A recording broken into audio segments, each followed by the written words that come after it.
Daňové úrady na celom Slovensku v posledných dňoch zahltilo obrovské množstvo žiadostí o informácie. Adresátom je však jediný človek. Požiadavky prešovského podnikateľa musí vybavovať niekoľko desiatok ľudí. Daňových poplatníkov to doteraz stálo viac ako 100 000 korún.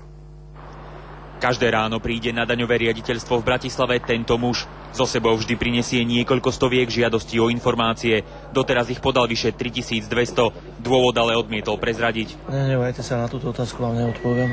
Ako sa nám ale podarilo zistiť, za všetkým stojí prešovský podnikateľ žijúci vo Francúzsku Martin Daňo.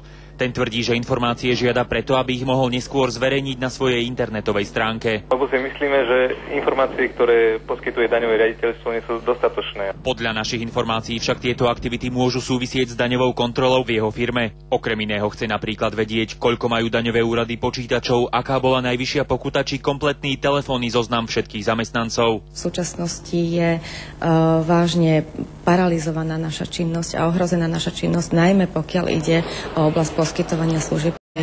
Zákon o slobodnom prístupe k informáciám hovorí, že daňová správa musí každú žiadosť vybaviť do 8 dní, bez ohľadu na ich počet.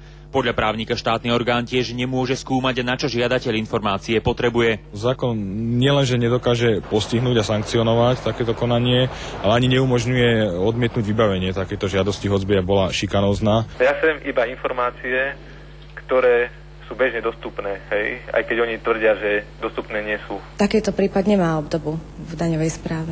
Táto kauza sa zrejme tak skoro neskončí. Podnikateľ chce od daňového úradu ďalšie informácie. Už v pondelok zrejme pribudnú ďalšie stovky žiadostí. Štefan Frimer, televízia Markíza.